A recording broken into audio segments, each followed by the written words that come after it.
¿Estás de broma, no? Pregunté, quedándome helado, con un calcetín en la mano. Elena estaba frente al espejo, ajustándose los pendientes con precisión quirúrgica. Su delineador tan afilado que parecía capaz de cortar cristal. ¿Qué parte te parece una broma, Diego? Respondió sin mirarme. La parte en la que sueltas que ya no vamos a la fiesta porque Akira le ha dado por organizar una noche de chicas de improviso. Llevamos semanas con esto marcado, Elena. No es para tanto. Ve tú solo si tantas ganas tienes. Es una fiesta de parejas, dije. Leo preguntó específicamente si veníamos los dos. Veo a Leo cada 2 semanas en la oficina, dijo, girándose con los brazos cruzados. Sobrevivirás a una noche sin él. Los planes se desmoronaban y era, exclusivamente, mi problema. Elena puso los ojos en blanco. ¿Por qué siempre tienes que ser el centro de todo? ¿Por qué hice este plan pensando en nosotros? He comprado vino de La Rioja, he planchado la camisa, algo que sabes que nunca hago. Ella soltó una risa burlona. No actúes como si fueras a una boda real. Es solo una barbacoa. Y te parecía perfecto hasta hace 10 minutos. Las circunstancias evolucionan. Kira está pasando por un mal momento con su contrato de alquiler y necesitaba apoyo emocional. ¿Siquiera le mencionaste que ya teníamos un compromiso? No, no creí que valiera la pena. Así que ni siquiera se molestó en defender nuestro tiempo compartido. No es una traición de estado. Voy a una cena con mis amigas. ¿A qué viene tanto drama? Me acerqué a ella. El drama es que tomas decisiones unilaterales constantemente y me tratas como ruido de fondo que silencias cuando te conviene. Su voz se volvió gélida. Estás exagerando, como siempre. Porque desde donde yo estoy, se siente como el final. Hubo un silencio largo. Luego, Elena consultó su móvil. Me voy en 5 minutos. Si vas a estar con esa actitud infantil, hazlo en silencio. La vi calzarse los tacones con naturalidad pasmosa. ¿De verdad te importa lo más mínimo cómo me siento? Se detuvo en la puerta. Me miró, pero no vi molestia ni ira, sino algo peor. Indiferencia. Me importa no sentirme asfixiada. Últimamente, todo lo que tenga que ver contigo parece una obligación pesada. Abrió la puerta sin esperar réplica. Disfruta de tu noche de soltero. Quizá podrías llamar a alguno de tus amigos. Y se marchó. Sin abrazo, sin beso, solo el eco de sus tacones y el portazo final. Me quedé en la cocina, con un solo calcetín puesto. Mi teléfono vibró. Era Leo. Chicos, ¿estáis en camino? Escribí. Elena se ha bajado del plan. Nos vemos en la próxima. Abrí la botella de vino y me serví una copa. Lo único que pensaba era en lo fuerte que suena el silencio cuando la persona que quieres elige, conscientemente, no aparecer por ti. Me imaginé a Elena congelada en el salón, con el móvil vibrando en la mano, debatiéndose entre la pantalla o soltarla porque, por primera vez, algo había cambiado entre nosotros. No había necesitado levantar la voz ni suplicar atención. Y eso la inquietó más que cualquier reproche. Conduje con las ventanillas bajadas, dejando que el viento gélido cortara el calor que me quemaba en el pecho. No huía, pero tampoco perseguía a nadie. Solo necesitaba recordar quién era antes de que Elena empezara a tratarme como mobiliario. 2 días después, la casa sonaba distinta. Risas genuinas, tintineo de copas y jazz suave de fondo. El olor a entrecot y ajo asado desde la cocina mientras yo disfrutaba un brandy. Hacía meses que no organizaba nada. Normalmente era territorio de Elena. Velas precisas, listas diseñadas para impresionar. Pero esta reunión era mía. Informal, de último minuto, solo amigos de verdad. Leo con su mujer y su hermana pequeña, Lucía. Lucía era brillante, sarcástica, con una seguridad que no requería esfuerzo. Se había apuntado al plan de su hermano a última hora. Y se sentía bien. Era fácil estar con ella, sin medir cada palabra. Oye, Diego, eras más divertido en la universidad.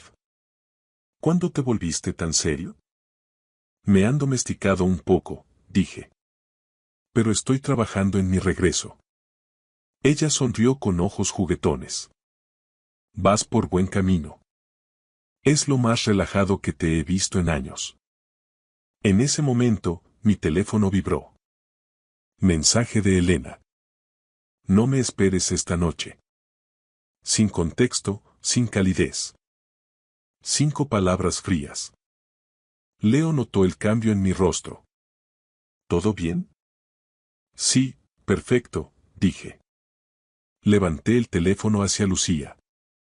Ella captó la idea al vuelo, se acercó con una sonrisa pícara y ladeó la cabeza rozando la mía. Clic. Escribí. No te preocupes. Nadie te está esperando. Enviar. Lucía soltó una risita, ajena al peso de lo que acabábamos de desencadenar.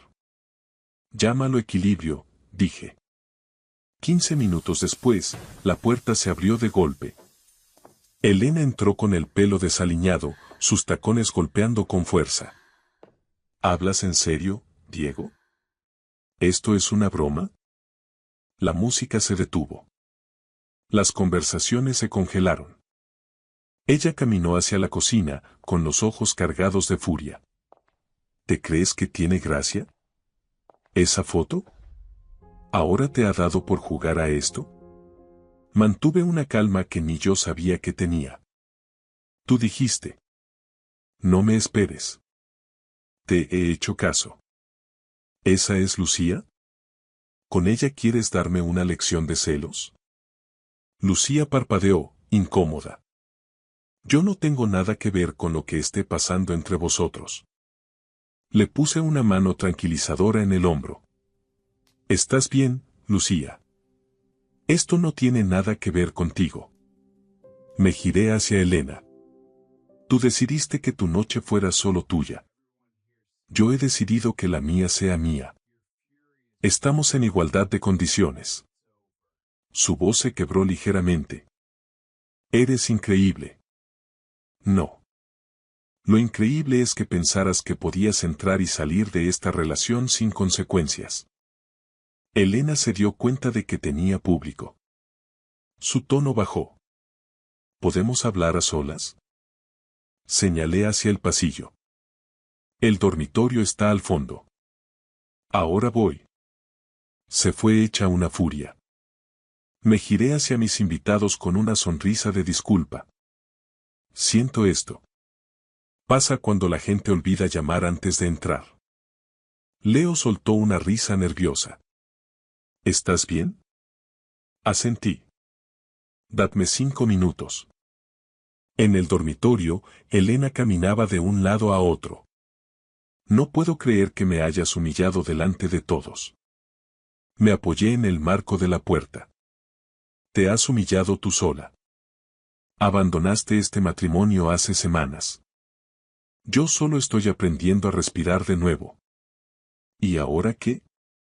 ¿Vas a entretener a cualquiera para darme celos? No. Simplemente recibo a mis amigos.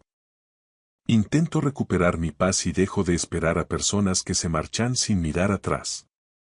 Ya estaba pasando de largo, dándole la espalda. De vuelta al salón. De vuelta a mi noche.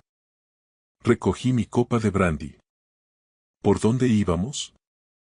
Lucía levantó su vaso con una sonrisa. Estabas a punto de empezar ese gran regreso.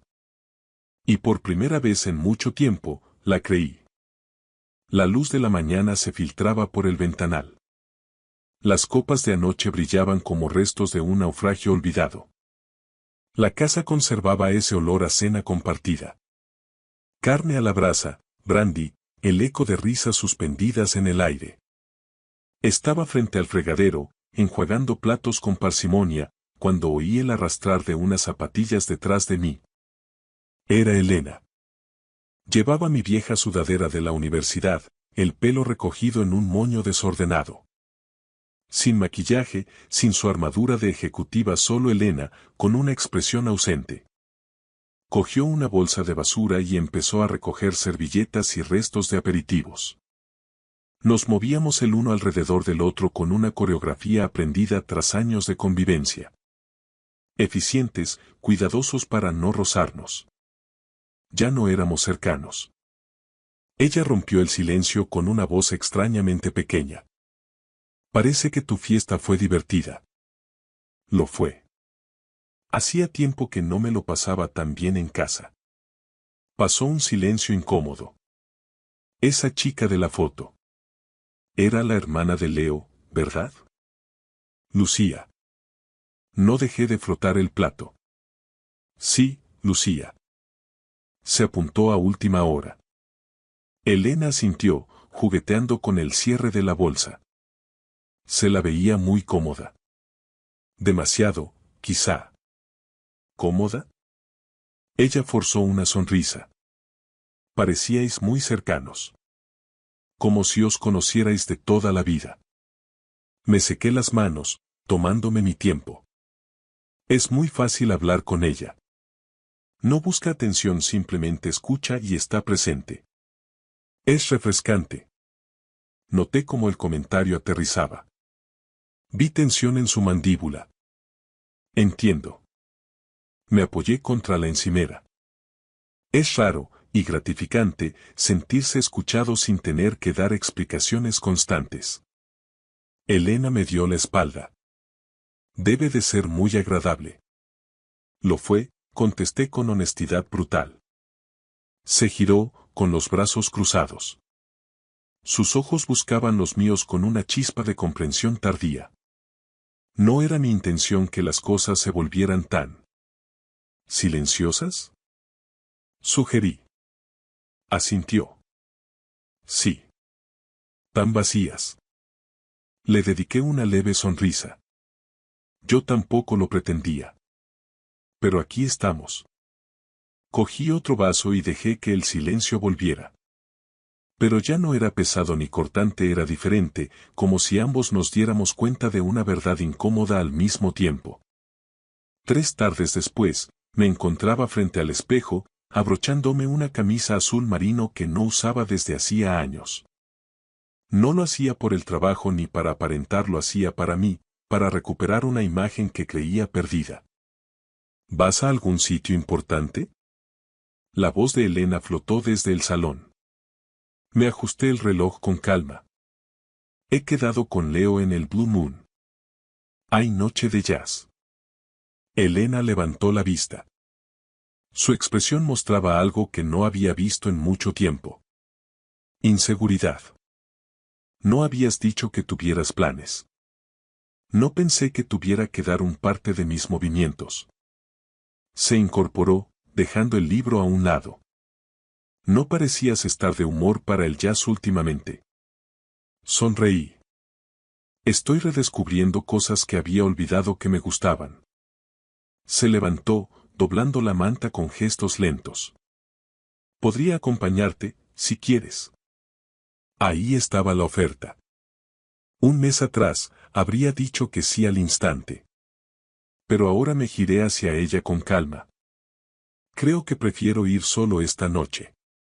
Ella parpadeó, desconcertada. ¿Solo? ¿No quieres que vaya? Sí. Necesito mi propio espacio. No el que grita vete de aquí, sino el que me permite escuchar mis propios pensamientos sin interferencias. Elena inspiró profundamente, cruzando los brazos. ¿Esto es por lo de la otra noche? ¿Me estás devolviendo la jugada? No. Es por todas las noches anteriores en las que yo no contaba para nada. Sus labios se entreabrieron, pero las palabras se quedaron atascadas. Cogí las llaves. Volveré tarde. No me esperes. Diego, dijo dando un paso hacia mí. Estás actuando de forma diferente. No te reconozco. Me detuve con la mano en el pomo. Te equivocas. Por fin estoy empezando a actuar como yo mismo otra vez. Abrí la puerta. El aire frío de la noche entró de golpe. Salí y cerré tras de mí, sin portazo. Mientras bajaba las escaleras, me la imaginé allí quieta, mirando el espacio vacío que acababa de dejar. Por primera vez en mucho tiempo, ella no estaba incluida automáticamente en mi hoja de ruta. Y eso explicaba lo que aún no me sentía capaz de decir. Ella ya no formaba parte de mi mundo por defecto. Si quería volver a entrar, tendría que ganarse el camino de vuelta paso a paso. El rincón estaba tenuemente iluminado, envuelto en esa penumbra acogedora que solo los viejos clubes de jazz de Madrid saben mantener. El saxofón flotaba por el aire creando una atmósfera de elegancia relajada. Estaba sentado frente a Leo, con un vaso de brandy en la mano. ¿Alguna vez has mirado tu vida y has sentido que solo estás de visita, que no la estás viviendo realmente? Él sonrió con amargura. ¿Esa es la pregunta existencial que llevas guardando desde que entramos? Quizá es lo único que me queda por preguntar. Leo se echó hacia atrás, observándome con esa mirada de quien conoce tus silencios mejor que tus palabras. ¿Estás hablando de Elena? Asentí. Ya no creo que seamos compañeros de viaje. Estamos en el mismo barco, pero remamos hacia costas distintas. No hubo sorpresa en su cara. Leo lo había visto venir mucho antes que yo. Antes, cuando llegaba a casa, ella me preguntaba por mi día. De verdad, con curiosidad. Ahora es como si estuviéramos narrando dos documentales distintos bajo el mismo techo, sin puntos de encuentro. Leo asintió. Te entiendo. A veces el silencio pesa más que cualquier grito. Hicimos una pausa mientras la camarera dejaba un plato con tarta. ¿Aún la quieres, Diego? ¿Sientes algo cuando la miras? Saboreé el brandy antes de admitir la verdad. No lo sé. Creo que sigo queriendo a la mujer que ella era cuando todavía estábamos descubriéndonos. Pero ahora, no sé si estoy de luto por ella o por el hombre que yo solía ser a su lado. A veces las cosas no estallan con estruendo. A veces, simplemente, la relación se queda sin gasolina en mitad de una carretera secundaria. Exactamente. Como si nos hubiéramos quedado sin impulso. Nos quedamos en silencio, dejando que el solo de trompeta llenara el vacío. Leo se inclinó hacia adelante, volviéndose serio. Déjame preguntarte algo importante. ¿Has terminado ya? ¿Con qué? Con intentarlo. Con dejarte la piel en esto. Una parte de mí sentía que llevaba tanto tiempo intentándolo solo que se me había olvidado lo que era que alguien te encontrara a mitad de camino. La otra parte estaba simplemente cansada. Creo que he terminado de intentar sostener el cielo yo solo para que ella no se moje. Leo levantó su copa con solemnidad. Entonces quizás solo se trata de dejar de hacer lo que te duele cada día. Chocamos las copas suavemente. Y por primera vez en meses, sentí que no estaba atrapado en la vida de otra persona. Era poco más de medianoche cuando entré en el garaje. Nuestra casa estaba totalmente iluminada. Eso solo significaba una cosa. Ella estaba esperando. Elena estaba plantada en medio del salón, con los brazos cruzados, descalza, con una expresión que bailaba entre la fragilidad y la furia. Sus ojos enrojecidos se clavaron en mí. ¿Te has divertido mucho? Colgué mi abrigo con parsimonia. Sí, ha estado bien. Hacía falta ponerse al día con Leo. No has escrito ni un solo mensaje en toda la noche. Eso es exactamente lo que quería decir, Elena. Cogí un vaso y lo llené en el fregadero. ¿Con quién estabas realmente? ¿Estaba ella? Bebí un sorbo antes de contestar. Estaba con Leo. Y sí, Lucía también estaba allí un rato. Me giré para enfrentarla. Pareces diferente. Te estás alejando a una velocidad que no puedo controlar. Me apoyé en la encimera. No es que me aleje. Es que ya no voy corriendo detrás de ti. He dejado de perseguirte. Parpadeó con fuerza, intentando contener el llanto. Has tirado la toalla. Has terminado conmigo. Lo he intentado durante mucho tiempo. He intentado ser paciente, hablar cuando tú preferías desaparecer. He intentado organizar planes que cancelabas en el último segundo. Un día dejé de preguntar por qué. Luego dejé de reaccionar. Las lágrimas desbordaron sus ojos. No sé cómo llegar a ti. No estoy frío. Simplemente ya no me estoy desangrando por esta relación cada mañana. La herida ha cicatrizado, pero la cicatriz es dura. Ella caminó hacia mí rápidamente. ¿Entonces qué quieres de mí? ¿Debo suplicar de rodillas? No necesitas romper las cosas a propósito solo para ver cómo reacciono. Eso funcionaba antes. Pero ahora ya no funciona. Su voz se volvió temblorosa. ¿Siquiera me quieres todavía? La miré con claridad despiadada. No creo que esa sea la pregunta que realmente quieres hacerme. Entonces, ¿cuál es? Quieres saber si todavía me duele. Pero es imposible sentir nada cuando estás entumecido. Y yo llevo demasiado tiempo en ese estado. Elena se cubrió la cara y se dejó caer en el brazo del sofá.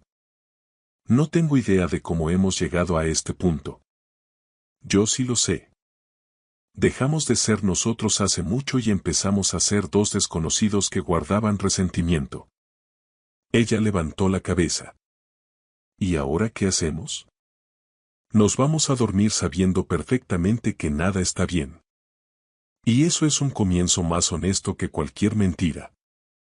Pasé por su lado, dejé el vaso en el fregadero y caminé hacia el dormitorio. Diego. Me detuve sin girarme. No estoy siendo cruel contigo, Elena. Solo estoy siendo, por primera vez en años, completamente honesto con los dos.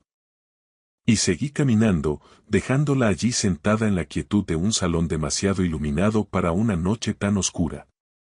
Pasaron 3 días agónicos. Ni una palabra cruzó el aire de nuestra casa. Nos movíamos el uno alrededor del otro como la niebla. Silenciosos, distantes, casi incorpóreos. Las comidas se convirtieron en rituales mudos donde el único sonido era el chocar de los cubiertos, ensordecedor en aquel vacío. Al cuarto día, la encontré sentada a la mesa, con la bata de seda, sosteniendo una taza de café con rigidez inusual. Diego. Tenemos que hablar de una vez. No podemos seguir fingiendo. Me serví café con calma. De acuerdo. Hablemos. Elena parpadeó, desconcertada. Quiero el divorcio. Quiero que esto se acabe ya. La miré directamente a los ojos. Lo sé. Y probablemente tengas razón. Es lo más sensato que has dicho en meses. Algo se rompió en su expresión. No esperaba que yo le abriera la puerta tan deprisa. ¿Es en serio? ¿Es todo lo que tienes que decir después de 6 años? Llevas meses ausente, Diego. Esto es culpa tuya también. Llevo meses reaccionando a tu ausencia. Esto no es nuevo para mí, yo ya pasé el duelo mientras tú estabas ocupada en otra parte. ¿De verdad me vas a dejar marchar sin decir nada? Simplemente estoy dejando de sostener este peso yo solo. Hay una diferencia entre dejar ir y no tener más fuerzas para retener. Elena se levantó, furiosa, con las mejillas encendidas. Pensaba que al menos te importaba lo suficiente como para que lucharas por mí. Me importaste. Muchísimo. Por eso luché hasta quedarme vacío. Pero la versión de ti que yo amaba no es la mujer que está frente a mí ahora. Apretó la mandíbula, conteniendo un sollozo. Eres de hielo. No tienes sentimientos. No. Simplemente estoy vacío. Ya no queda nada que quemar. Ella retrocedió, cogió su móvil y su bolso con gestos bruscos. La seguí hasta la puerta principal con la solemnidad de quien despide a alguien para siempre. Con la mano en el pomo, se giró con los ojos empañados. No es así como pensé que terminaría nuestra historia. Yo tampoco. Pero está terminando. Y eso es lo único que cuenta ahora. Abrió la puerta de un tirón y salió sin mirar atrás. El portazo hizo vibrar las paredes. El juzgado olía a cera barata, a papel viejo y a desesperación silenciosa. Estaba sentado en el banco de madera, viendo las agujas del reloj moverse con lentitud exasperante. Frente a mí, Elena permanecía rígida, llevaba una americana entallada, la mirada esquiva. No habíamos hablado desde que se marchó hace 2 semanas. Su abogado llegó con una carpeta de piel bajo el brazo. El mío era Tomás, un hombre mayor de gestos pausados, abogado de confianza de mi padre. La sala era pequeña y asfixiante. El abogado de Elena empezó pisando fuerte. Señoría, mi cliente solicita la liquidación de gananciales, la división equitativa de los bienes y una pensión compensatoria. Ha invertido toda su energía en este matrimonio durante 6 años. El juez revisaba la lista de activos. La vivienda en Salamanca, un coche y una cuenta con 110.000 euros. Tomás se levantó con parsimonia. Señoría, debo aclarar que los 3 activos están a nombre exclusivo del Sr. García y tienen carácter privativo. Son anteriores al matrimonio o proceden de bienes hereditarios. Elena se giró bruscamente, con los ojos desorbitados. ¿Qué? Tanto la vivienda como el coche fueron heredados de su difunto padre. La cuenta se nutrió del patrimonio familiar mucho antes de la boda. Está todo documentado. El abogado de Elena tartajeó. Pero mi cliente vivió allí durante años. Tomás asintió. El Sr. García se hizo cargo de todos los gastos corrientes. Cada factura, cada letra. Es más, liquidó los préstamos de estudios de ella y financió su fallido intento de montar una tienda online. Elena parecía aturdida. El juez revisó los papeles. No hay lugar a la liquidación de gananciales. No existe patrimonio compartido. Son bienes privativos del esposo. La voz de Elena se quebró. Eso no puede ser verdad. Esa casa. Él siempre dijo que era nuestra. La miré por primera vez. Se sentía como nuestra porque yo puse todo mi empeño en que así fuera. Quería que fuera tu hogar. Pero legalmente nunca lo fue. Igual que me hice cargo de tus deudas porque creía en nuestro futuro juntos. Se quedó sin palabras. Tomás concluyó. Mi cliente no busca compensación, señoría. Solo desea el cierre definitivo. Elena me miraba con incredulidad y pánico. ¿De verdad vas a dejarme en la calle? ¿Vas a marcharte con todo? No. Yo ya me marché de esa casa sin nada hace mucho. Todo lo demás son solo muebles y ladrillos. Se levantó de golpe, gritando con rabia desesperada. ¿Te crees mejor que yo? Eres un soberbio. Tu padre se avergonzaría de ti. La sala se sumió en silencio. Exhalé despacio. Mi padre confió en mí para que construyera algo real. Pasé años intentándolo contigo. Te apoyé en cada caída. Pero he terminado de luchar por alguien que solo aparece cuando es el momento de pasar por caja. Elena tenía los ojos vidriosos, completamente deshecha. El juez habló con voz plana. Petición concedida. Divorcio finalizado. No procede la adjudicación de bienes ni la pensión compensatoria. El mazo cayó con un golpe seco. Me levanté, me abroché la chaqueta y pasé por su lado sin detenerme. No me sentía victorioso, simplemente me sentía, por fin, libre de una carga que ya no me pertenecía. Habían pasado 32 días desde el juicio. La casa se sentía más silenciosa, pero ya no vacía. Había empezado a llenarla con pedazos de mí mismo. Viejos vinilos de jazz, libros de arquitectura, plantas que ahora sobrevivían. La paz se fue instalando poco a poco, como el polvo que se asienta tras una tormenta. Una tarde de domingo, llamaron a la puerta. Al abrir, me encontré con Elena. Parecía que no había dormido en una semana, el pelo sin peinar, ojeras marcadas, un jersey demasiado grande que le colgaba de un hombro. Hola. ¿Puedo entrar un momento? Abrí la puerta sin decir nada. Entró con pasos vacilantes, como una invitada en una casa que ya no reconocía. Se ve muy diferente todo. Lo es. Yo soy diferente. No sabía a quién más acudir, Diego. He perdido el piso de alquiler. Me retrasé con los pagos. La amiga con la que me quedaba se ha marchado. Estoy intentando pillar turnos extras en la cafetería, pero no me llega para nada nuevo. Dejé que el silencio colgara en el aire. Y hay algo más. Durante el divorcio. No siempre te fui fiel. Me lié con un compañero del trabajo. No duró nada, pero pasó.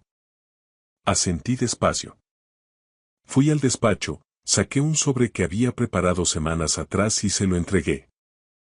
Esto cubrirá el alquiler de 2 meses y la fianza. No es un rescate. Tómalo como una pista de aterrizaje para que no te estrelles. Elena se quedó mirando el sobre con incredulidad. Ni siquiera vas a preguntarme por qué lo hice. ¿Por qué te engañé? No.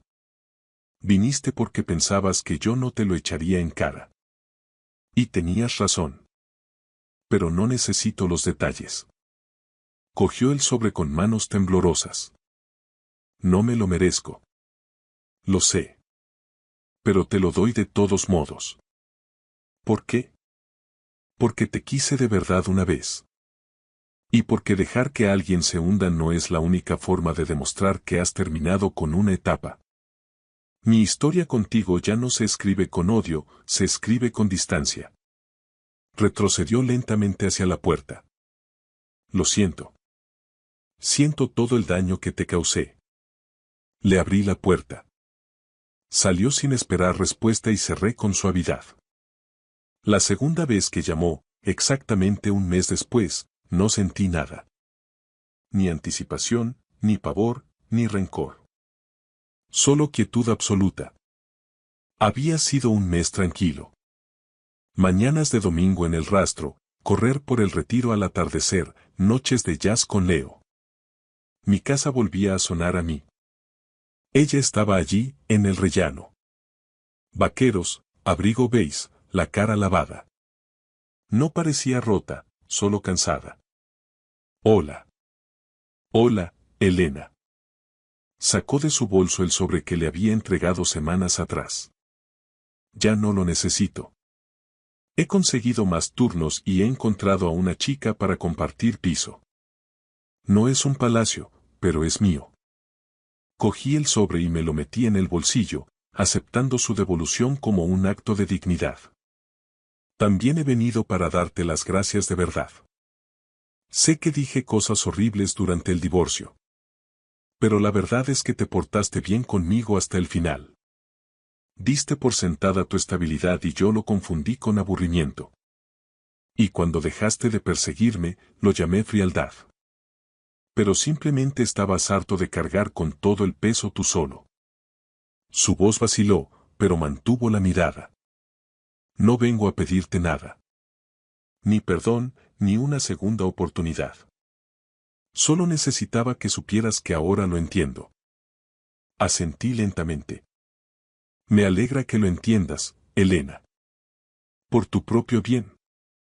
Ella me dedicó una pequeña sonrisa triste. Yo también me alegro. Nos quedamos allí unos segundos más, en silencio. Sin tensión, sin reproche, solo el reconocimiento de dos personas que habían terminado su recorrido común. Me hice a un lado suavemente. Cuídate mucho, Elena. Tú también, Diego. Sé feliz. Se dio la vuelta y empezó a bajar los escalones. La vi alejarse, no como un hombre que espera que ella mire atrás, sino como alguien preparado ante el hecho de que no lo haga. Cerré la puerta tras ella. No con ira ni despecho, sino con una paz profunda y definitiva. Y ese fue, por fin, el verdadero final de la historia. Gracias por escuchar esta historia hasta el final. Si les gustó, por favor, denle like a este video, escriban en los comentarios qué fue lo que más les impresionó y suscríbanse al canal. Pronto habrá muchas historias nuevas. No me considero un hombre especial, solo alguien que valora el silencio. Vivo en Vitoria-Gasteiz, una ciudad con un equilibrio extraño. Lo suficientemente vibrante para no sentirte en el desierto, pero con esa calma alavesa que los pueblos de las películas envidiarían. Me gano la vida en una pequeña gestoría contable del centro, donde mis días se pierden entre asientos contables y facturas de pymes locales. Mi rutina es un bucle. Picar datos, cuadrar el IVA, revisar balances y vuelta a empezar. A ojos de cualquiera, mi existencia es gris y monótona, pero yo siempre he encontrado consuelo en esa estabilidad. Me gusta saber que el suelo que piso mañana será igual de firme que el de hoy. Sin sobresaltos, sin riesgos innecesarios. Sin embargo, a veces, cuando camino por las calles arboladas de mi ciudad, siento un vacío punzante. Vitoria es acogedora, con sus cafeterías de toda la vida y vecinos que te saludan con un leve gesto de cabeza, pero también tiene esa frialdad de las capitales que sueñan con ser metrópolis modernas. Vivo de alquiler en un piso minúsculo en Sabalgana. Apenas hay sitio para mi cama, un escritorio y unas estanterías donde acumulo libros de derecho fiscal que no he vuelto a hojear desde la carrera. Llevo una vida austera no por tacañería, sino porque siempre tuve la intuición de que algún día necesitaría mis ahorros para algo importante. El problema es que nunca imaginé que ese algo sería mi propia perdición. Mi familia no tiene nada que ver con los anuncios de felicidad impostada que ves en la tele. Mi padre, Ricardo, es un tipo imponente con una voz atronadora que parece ocupar toda la habitación. Trabaja en el sector inmobiliario, pero no es de esos agentes con traje de diseño y oficina en la Gran Vía. Es el tipo de comercial de la vieja escuela que te vendería una chabola con humedades en la periferia como si fuera un ático de lujo, todo con un apretón de manos que te deja los dedos temblando. Mi madre, Carmen, es el cerebro de la operación. Aguda, observadora y con una habilidad casi aterradora para manipular las situaciones a su favor. Ella no sale de casa a negociar, pero sospecho que gestiona el hogar con mucha más mano de hierro de la que mi padre pone en sus ventas. Y luego está Javi, mi hermano pequeño. Nació con esa estrella que a mí me negaron. Es guapo, carismático y tiene esa sonrisa que hace que hasta el más escéptico le confíe las llaves de su casa. Se dedica a algo relacionado con el marketing digital y las criptomonedas. Cada vez que intento entender qué hace exactamente, me suelta un: déjalo, Diego, no te calientes la cabeza con esto, que es para gente que sabe arriesgar. Mis padres no solo lo quieren, lo idolatran. Para ellos, Javi es el orgullo, la ambición personificada. Yo solo soy esa sombra funcional que siempre está ahí, el hijo responsable al que se puede ignorar porque no da problemas. Crecí escuchando las comparaciones constantes.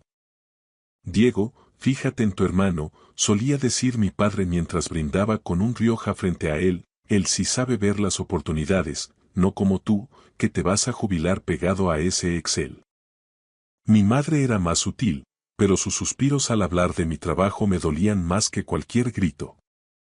Hijo, tendrías que ser un poco más ambicioso, como Javi. Él se atreve a soñar. Yo solo bajaba la cabeza, ponía una sonrisa forzada y me decía que solo querían lo mejor para mí.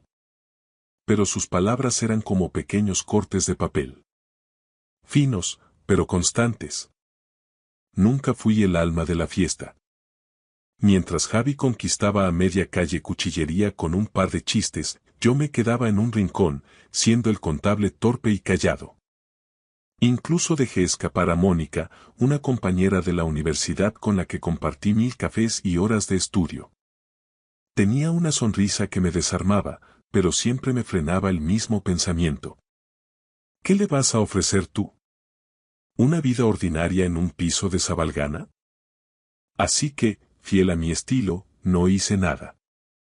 Dejé pasar el tren, como tantos otros. Todo cambió un viernes de otoño. El aire de Álava empezaba a morder y las hojas de la avenida de Gasteiz se teñían de ese dorado sucio tan característico. Salí de la oficina y me detuve en una cafetería a pedir un café solo y un bocadillo de tortilla. Estaba en mi rincón habitual, escuchando un podcast sobre gestión patrimonial, cuando mi madre llamó. Su voz no tenía ese tono sarcástico de siempre, sonaba urgente, casi vulnerable. Diego, ven a Armentia ahora mismo. Tenemos que hablar de algo importante. Llegué al chalet familiar en el barrio de Armentia, una zona de casas unifamiliares donde el estatus se mide por el césped. Al entrar, el olor a carne asada inundaba el recibidor. Oí la risa de Javi desde el comedor, estaba en medio de una de sus anécdotas exageradas. Me quité los zapatos en la entrada, sintiéndome, como siempre, un extraño en mi propia casa. Al entrar al salón, mi padre presidía la mesa con una copa de tinto. Diego, siéntate, dijo mi madre mientras me servía un poco de ternera asada que apenas probé. Mi padre dejó la copa y me miró con una seriedad inusual. Hijo, nos estamos haciendo mayores. Queremos que la familia esté unida de verdad. Hemos visto una casa espectacular en las afueras, con terreno, espacio para todos. Pero necesitamos un último empujón financiero. El corazón me dio un vuelco. La casa cuesta 600.000 euros, continuó él sin parpadear. Nosotros ponemos 350.000, pero si tú aportas los 250.000 que tienes ahorrados, podremos comprarla. Estará a mi nombre por un tema de gestión, pero será el patrimonio de todos. Viviremos juntos, como una familia de verdad. Javi se encogió de hombros, sin soltar el móvil. Venga, hermano, es una inversión segura. Estaremos todos allí, será la leche. En ese momento, mi juicio profesional de contable se vio nublado por un hambre vieja. La de ser aceptado. Quise creer que me necesitaban, que por fin era una pieza clave en el tablero familiar. Accedí. Entregué los ahorros de 10 años de privaciones, de vacaciones no disfrutadas y de una austeridad casi extrema. Era mi red de seguridad, pero se la entregué con la esperanza de comprar, por fin, un lugar en su mesa. Un mes después de la transferencia, empaqueté mi vida en el Seat León y conduje hacia la nueva propiedad. Era una villa imponente. 3 plantas, fachada de piedra y un jardín que parecía un parque. Cuando llamé a la puerta, me recibió el frío. Mi madre abrió, pero su cara no reflejaba alegría, sino una extraña incomodidad. ¿Qué haces aquí con esas maletas, Diego?, preguntó. Me quedé helado. He venido a vivir aquí, como acordamos. Mi padre apareció detrás de ella, con una mirada gélida que nunca le había visto. Te equivocas, Diego. Esta es nuestra casa. Tú ayudaste a la familia, como es tu obligación, pero eso no te da derecho a mudarte aquí sin avisar. No hay sitio para ti. El mundo se detuvo. Pero si os he dado todo mi dinero, grité, sintiendo cómo se me cerraba la garganta. No lo compliques, hijo, sentenció mi madre con una calma aterradora, ya eres mayorcito para buscarte la vida. Ahora vete antes de que tengamos que llamar a la Erchaincha. Cerraron la puerta. Me quedé solo frente a una valla blanca que yo mismo había pagado, con la lluvia de Vitoria empezando a calarme los huesos y la comprensión brutal de que, para mi propia sangre, yo no era más que un cajero automático que acababa de quedarse sin fondos. Los días que siguieron pasaron como en una neblina de gasoil y frío. Mi vida se redujo a las 4 puertas de mi viejo Seat León, aparcado de forma discreta cerca del Parque de la Florida. Durante el día, cumplía mecánicamente con mi jornada en la oficina. Tecleaba asientos contables, cuadraba facturas y respondía correos electrónicos que habían perdido todo sentido para mí. Me movía como un autómata. Mis compañeros notaron el cambio. Mónica, la chica de la que estuve enamorado en silencio, se acercó una tarde a mi mesa. «Diego, ¿estás bien? Tienes una cara. Pareces agotado», me dijo con una preocupación genuina. Solo pude esbozar una sonrisa forzada. «Estoy bien, de verdad. Solo una mala racha con el insomnio». Pero nada estaba bien. No tenía casa, no tenía ahorros y, lo que era peor, se me había roto el cristal de la confianza. Por las noches, me ovillaba en el asiento trasero del coche, envuelto en una manta que apestaba a humedad, escuchando el viento del norte silbar contra los cristales. En la oscuridad, las caras de mi familia se proyectaban en el parabrisas. La mirada de acero de mi padre, la voz gélida de mi madre y la sonrisa cínica de Javi, que seguía actuando como si yo no existiera. ¿Cómo habían podido? ¿Cómo habían convertido a su propio hijo en un indigente en su propia ciudad? Una mañana, mientras intentaba digerir una barrita energética rancia sentado en el asiento del conductor, un golpe seco en la ventanilla me dio un vuelco al corazón. Al subir la vista, vi a un hombre de unos 60 años, de pelo canoso cortado a cepillo y un traje gris algo desgastado pero impecable. Sus ojos eran como dos cuchillos que diseccionaban mi miseria. Bajé el cristal con cautela, con la mano lista en el contacto. «Diego Moreno», preguntó con una voz profunda, de esas que no admiten réplica. «¿Quién es usted?», respondí a la defensiva. «Me llamo Roberto Klein». «Soy investigador privado», dijo, extendiéndome una tarjeta de cartón grueso donde se leía: «Servicios de investigación Klein. Hay alguien que quiere conocerte. Dicen que es urgente». Miré la tarjeta como si fuera un acertijo. ¿Quién? ¿Y por qué ahora? Klein se encogió de hombros con una parquedad muy vasca. «No tengo los detalles. Me han pagado para encontrarte y llevarte con ellos. Están en Jaca, en el Pirineo aragonés. Si quieres, te llevo yo mismo. Si no, informaré de que has declinado la oferta». Jaca. Estaba a casi 3 horas de Vitoria. No tenía ninguna razón para confiar en un desconocido, pero miré a mi alrededor. El coche desordenado, los envoltorios de comida y mi dignidad por los suelos. No me quedaba nada que perder, salvo el orgullo que ya me habían arrebatado. «Está bien», dije.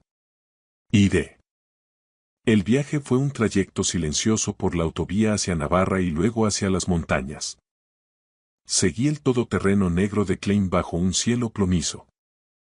Atravesamos bosques de pinos y desfiladeros hasta que las cumbres nevadas del Pirineo empezaron a recortarse en el horizonte. Mi mente era un hervidero.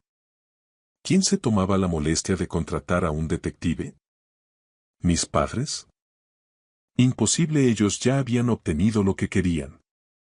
Llegamos a las afueras de Jaca al anochecer. Klein no se detuvo en el centro, sino que me guió por pistas de tierra flanqueadas por muretes de piedra seca y praderas solitarias. Finalmente, nos detuvimos ante un gran portalón de hierro forjado. En el pilar de la entrada, una placa de cerámica pintada a mano rezaba: «Torre de los Sauces».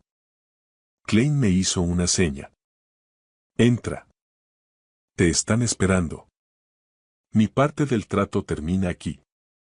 Dio media vuelta y su coche desapareció en la penumbra, dejándome solo frente a la entrada. Empujé la reja, que chirrió con un lamento metálico. El camino de grava estaba flanqueado por pinos altísimos que embalsamaban el aire con olor a resina. Al fondo, vi una imponente casona de piedra y madera, con una luz cálida filtrándose por los ventanales y el humo de la chimenea subiendo perezosamente hacia el cielo estrellado. Cuando me acerqué, la puerta principal de madera noble se abrió. Una mujer mayor salió al porche, tenía el cabello plateado recogido en una trenza impecable y unos ojos de un azul tan brillante que parecían iluminar la noche. Vestía un jersey de lana gordo y unos vaqueros desgastados. Me miró con una intensidad que me hizo flaquear las piernas. Diego, dijo con una voz que temblaba de emoción contenida. Sí, respondí con un hilo de voz. ¿Quién es usted? Ella sonrió con una mezcla de alegría y una tristeza infinita. Soy Elena, tu abuela. Hizo una pausa larga, como si estuviera recuperando el tiempo perdido en un solo vistazo. Y esta es tu casa, hijo, si tú la quieres. Me quedé petrificado. Mi padre siempre me había dicho que sus padres murieron cuando yo era un bebé. No había fotos, ni tumbas que visitar, ni historias. Nada. Pero. Mi padre dijo que habíais muerto, tartamudeé, sintiendo que la realidad se desmoronaba bajo mis pies. En ese momento, un hombre apareció detrás de ella. Era alto y enjuto, con el rostro surcado de arrugas como el lecho de un río seco, pero con una presencia imponente. Se apoyaba en un bastón de madera de olivo. Diego, dijo con voz firme. Soy Valerio, tu abuelo. Y creo que tenemos mucho de qué hablar. La casa era un refugio contra el mundo. No era ostentosa, pero desprendía una calidez que yo nunca había sentido en el chalet de Armentia. Había estanterías repletas de libros, cuadros de paisajes pirenaicos y un aroma reconfortante a guiso de leña y hogar. Me sentaron a la mesa del comedor, una pieza de roble macizo que parecía haber visto pasar generaciones. Elena me sirvió un plato generoso de ternasco estofado y me puso delante una hogaza de pan de pueblo. ¿Por qué?, pregunté antes de probar bocado. ¿Por qué me habéis buscado ahora? Mi padre nos mintió a todos. Nos borró de vuestra vida. Elena me acarició la mano, su piel era suave y cálida. Diego, querido, lo sentimos tanto. Tu abuelo y yo te hemos buscado durante décadas, pero Ricardo cambió de identidad fiscal, de ciudad, de vida. Cortó todo vínculo con nosotros hace más de 25 años. Valerio se aclaró la garganta, con los ojos ensombrecidos por el recuerdo. Diego, tu padre fue una vez el hijo al que más quisimos. Pero la codicia le pudrió el juicio. Cuando vivíamos en Vitoria, hace un cuarto de siglo, nos engañó. Nos dijo que necesitaba capital para un gran proyecto urbanístico, algo que aseguraría nuestra jubilación y tu futuro. Confiamos. Le entregamos los ahorros de toda una vida, casi 400.000 euros, y firmamos la venta de nuestra casa familiar para avalarlo. Un día, simplemente, desapareció. Se llevó el dinero y nos dejó en la calle. Lo perdimos todo. Me quedé helado. La historia se repetía de forma casi idéntica. Los 250.000 euros que yo había dado no eran un error, eran el modus operandi de un depredador que cazaba a su propia sangre. Mi padre era un estafador profesional, y su víctima favorita era su propia familia. ¿Y por qué me habéis traído aquí ahora?, pregunté con la voz quebrada por la rabia. Valerio sonrió con una sabiduría amarga. Porque nunca dejamos de rastrearle. Klein lleva años vigilando sus pasos en la sombra. Cuando supimos que te había hecho lo mismo a ti, decidí que era el momento de intervenir. No podíamos permitir que te hundiera como nos hundió a nosotros. Elena apretó mi mano con fuerza. Quédate, Diego. No tienes que volver a esa ciudad. Esta finca es legalmente nuestra, de una herencia posterior que tu padre no pudo tocar. Aquí tienes un hogar, y aquí es donde vas a aprender a levantarte. Miré a sus ojos y vi una sinceridad que nunca existió en las sonrisas de plástico de mi madre o en los apretones de manos de mi padre. Sin embargo, en mi pecho, la tristeza se estaba transformando en algo más denso y oscuro. Una chispa de fuego que empezó a arder con fuerza. Rabia hacia mis padres, hacia el consentimiento silencioso de Javi y hacia mi propia ingenuidad. Me quedaré, afirmé, y mi voz sonó más segura de lo que me sentía. Pero quiero justicia. Quiero que paguen por lo que han hecho. Valerio asintió lentamente. La tendrás, Diego. Pero primero, descansa. Mañana empezaremos a trabajar. Has perdido mucho, pero eres contable. Y te vamos a enseñar a pasarles la factura definitiva. Esa noche, en una cama con sábanas que olían a lavanda, escuchando el silencio absoluto de las montañas, no pude dormir de inmediato. Mi cerebro, acostumbrado a los números y a los balances, empezó a trazar líneas invisibles. Pensé en la casa de Armentia, en las cuentas de la inmobiliaria de mi padre y en el estilo de vida de Javi. A la mañana siguiente, el sol de la montaña entraba a raudales por la ventana. Bajé a la cocina y encontré a Valerio revisando unos documentos con sus gafas de lectura. Elena me puso un café humeante y una tostada de pan con aceite de oliva. ¿Estás listo, Diego?, me preguntó mi abuelo sin levantar la vista del papel. ¿Listo para qué? Él levantó la mirada y, por primera vez, vi un destello de astucia depredadora en sus ojos, una que superaba por mucho a la de mi padre. Para tu verdadera formación. Vamos a recuperar lo que te pertenece, céntimo a céntimo. Vamos a auditar la vida de Ricardo Moreno. Asentí. El contable gris de Vitoria había muerto en el asiento trasero de un Seat León. En su lugar, alguien mucho más peligroso estaba empezando a despertar. Estoy listo. Los meses siguientes en Jaca fueron una auténtica revelación. Mi abuelo Valerio no solo era un hombre de campo con la piel curtida por el cierzo, resultó ser un mentor implacable, un estratega que manejaba los tiempos con la paciencia de un cazador. Pasábamos las mañanas en su despacho, una estancia con olor a papel viejo y cera, rodeados de mapas catastrales y libros de contabilidad que databan de décadas atrás. Diego, me decía a menudo, golpeando el suelo con su bastón de olivo para enfatizar sus palabras, un contable ve los números, pero un hombre de negocios ve las voluntades que hay detrás de ellos. Tu padre solo veía el dinero de los demás porque era incapaz de crear nada propio. Tú vas a aprender a construir sobre roca, no sobre arena. Valerio me enseñó los entresijos de la inversión en el sector primario y la gestión de viñedos en la zona de La Rioja Alavesa, donde aún conservaba contactos. Pero lo más valioso fue que me devolvió la fe en mis propios instintos, esa capacidad de análisis que mi padre había anulado a base de comparaciones humillantes.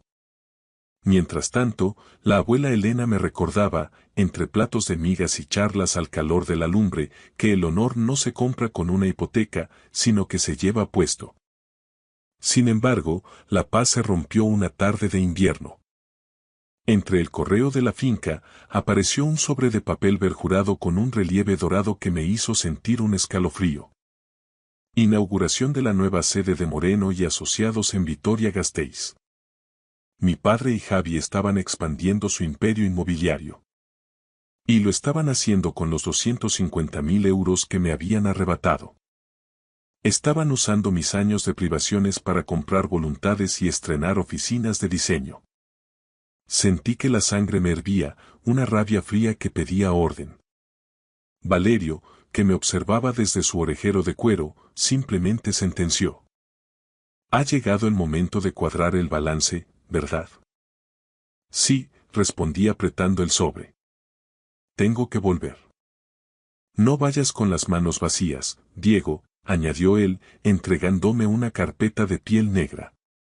Aquí tienes la munición. Klein ha hecho un trabajo de cirujano. Contratos impagados de hace 25 años, deudas con la seguridad social que Ricardo creía prescritas y las irregularidades en la sociedad interpuesta con la que han comprado vuestra casa familiar. Úsalo con la precisión de un auditor. Regresé a Vitoria un martes de esos en los que la lluvia no moja, sino que cala los huesos. Pero ya no era el contable invisible que se ocultaba en un Seat León. Me alojé en un hotel de la Plaza de la Virgen Blanca, frente a los balcones acristalados que tanto amaba, y me preparé para el evento.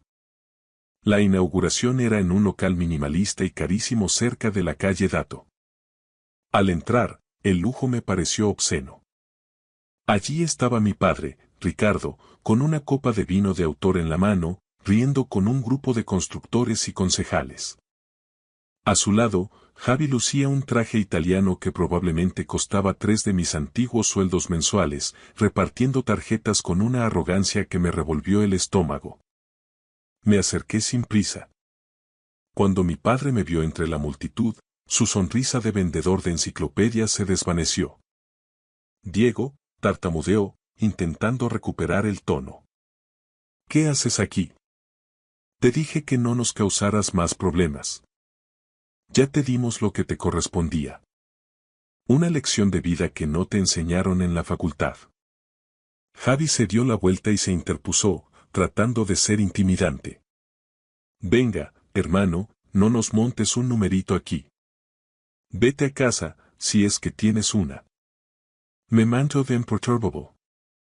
Saqué la carpeta de Valerio y la puse sobre una de las mesas altas de cristal, abriéndola lo suficiente para que los empresarios de alrededor pudieran ver los sellos oficiales y los avisos de embargo. No vengo a pedir dinero, papá, dije con una voz clara y profesional, proyectándola para que los inversores más cercanos se detuvieran a escuchar. Vengo a entregarte una notificación de auditoría externa. Resulta que la sociedad con la que habéis comprado este local y el chalet de Armentia tiene deudas vinculadas a antiguas estafas en el Alto Aragón. Y esas deudas, gracias a una gestión que he realizado, acaban de ser reactivadas. El rostro de mi padre pasó de un rojo colérico a un gris ceniza en cuestión de segundos. ¿Estás loco? Eso es papel mojado. No lo es. Mi abuelo Valerio os manda recuerdos, sentencié con una media sonrisa. Y también le manda los documentos a la Hacienda Foral de Álava. El murmullo en la sala se volvió ensordecedor. En una ciudad como Vitoria, donde todos se conocen y la reputación es el único aval real, el pánico empezó a extenderse. Los invitados empezaron a alejarse de mi padre y de Javi como si fueran portadores de una plaga. Les había quitado lo único que valoraban por encima de los billetes. Su estatus. Esa noche, mientras caminaba bajo la lluvia hacia mi hotel, mi teléfono vibró. Era Klein. Diego, el banco ha bloqueado las cuentas operativas de la inmobiliaria tras la alerta por riesgo de blanqueo. El castillo de naipes ha empezado a caer. No sentí la euforia que esperaba. Solo sentí un inmenso alivio, como si por fin hubiera corregido un error contable que arrastraba desde el día en que nací. El ciclo se había cerrado. Un año después, el mundo que yo conocía se había desintegrado como un azucarillo en el café.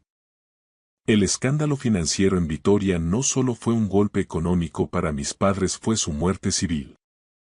Sin crédito y con la reputación manchada en cada rincón de Álava, perdieron el chalet de Armentia y la mayoría de sus activos en la inmobiliaria. Recibí llamadas, audios de WhatsApp y correos electrónicos de madrugada.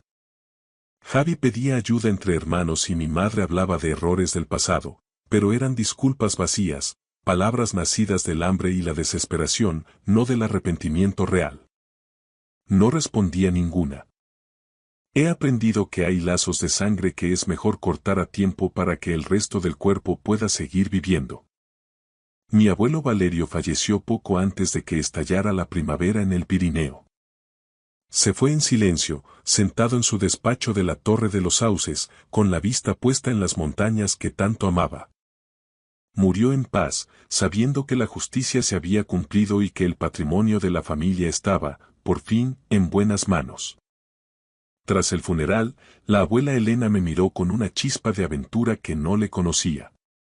Decidió que la vida era demasiado corta para pasarla recordándolo todo en el mismo sitio. Me pidió que cumpliera con ella un viejo sueño. Dejar atrás el frío del norte y retirarse frente al mar. Hoy, mi realidad es radicalmente distinta. Me encuentro en Positano, en plena costa amalfitana. Vivo con Elena en una pequeña villa de paredes blancas que parece colgada de un acantilado sobre el mar Tirreno. Mis días ya no son bucles infinitos de datos grises, facturas de autónomos y balances de situación en una oficina sin luz natural. Ahora, mis mañanas transcurren ayudando a mi abuela en su jardín de limones y cuidando los jazmines que trepan por la fachada.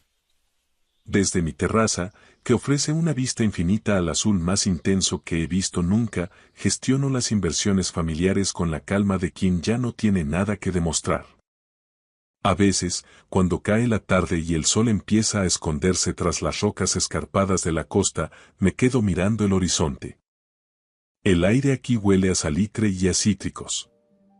Pienso en aquel contable gris que dormía encogido en un Seat León en un parking de Vitoria y me parece la historia de un desconocido, un personaje de una novela que cerré hace mucho tiempo.